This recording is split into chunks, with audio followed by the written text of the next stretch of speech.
एक फकीर एक पेड़ के नीचे ध्यान कर रहे थे।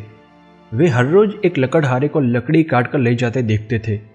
एक दिन उन्होंने लकड़हारे से कहा, सुन भाई, तू पूरे दिन लकड़ी काटता है, फिर भी 2 दिन की रोटी जुटा नहीं पाता।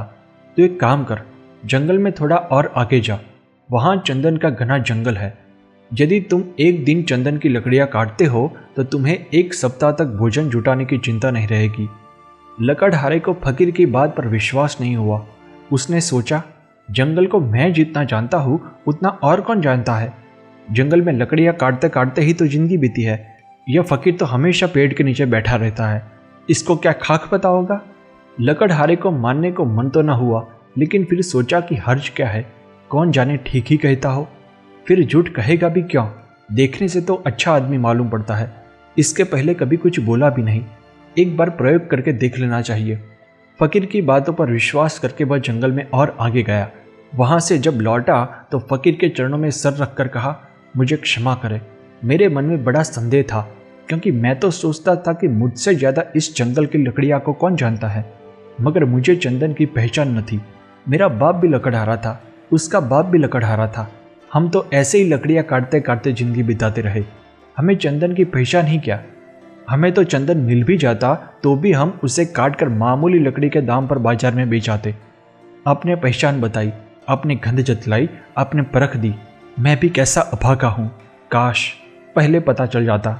फकीर ने कहा, फिक्र मत करो, जब जागो तभी सवेरा है। तब से लकड़हारे के दिन बड़े मजे में कटने लगे। वह एक दिन चंदन काटकर बेचता और 1 सप्ताह आराम से बिताता। अब रोज रोज जंगल जाने की जरूरत नहीं थी।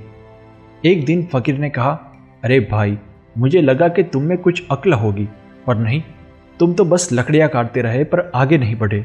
क्या तुम्हारे दिमाग में कभी ख्याल नहीं आया कि इस चंदन के जंगल के आगे भी कुछ हो सकता है?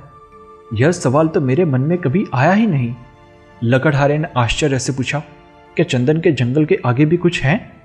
फकीर ने हल्की मुस्कान बिखेर कर कहा, हाँ, चंदन के जंगल के आगे चांदी की खदान है। ये लकड़ियाँ काटना छोड़ो, एक दिन चांदी ले आओगे तो 2-4 महीने के लिए शांति हो जाएगी। अब लकड़हारे को उस फकीर पर भरोसा होने लगा। बिना किसी संदेह के वह तुरंत भागा। चांदी हाथ लगी फिर तो कहना ही क्या, चांदी ही चांदी थी। एक बार चांदी लेकर आता, फिर 4-6 महीने तक आराम हो जाता। फकीर ने एक दिन उससे कहा, अरे तुम कभी अपने आप जागोगे या नहीं? क्या मुझे ही हर बार तुम्हें जगाना होगा? चांदी की खदान के आगे सोने की खदान है मूर्ख। तुझे खुद अपनी तरफ से सवाल, जिज्ञासा, मुमुक्षा कुछ नहीं उठती कि जरा आगे और देख लूँ? अब 6 महीने मस्त पड़ा रहता है, घर में कुछ काम भी नहीं है, फुर्सत है, जरा जंगल में आगे जाकर देख लूँ, यह ख्याल मन में नहीं आता। उसने कहा, मैं भी मंदभागी, मुझे यह ख्याल ही नहीं आया। मैं तो समझा चांदी बस आखिरी बात हो गई, अब और क्या होगा। उसने सोना तो कभी देखा न था, सिर्फ उसके बारे में सुना था। उस दिन वह चांदी की खदान से थोड़ा आगे बढ़ा, उसके हाथ सोने की खदान लग गई।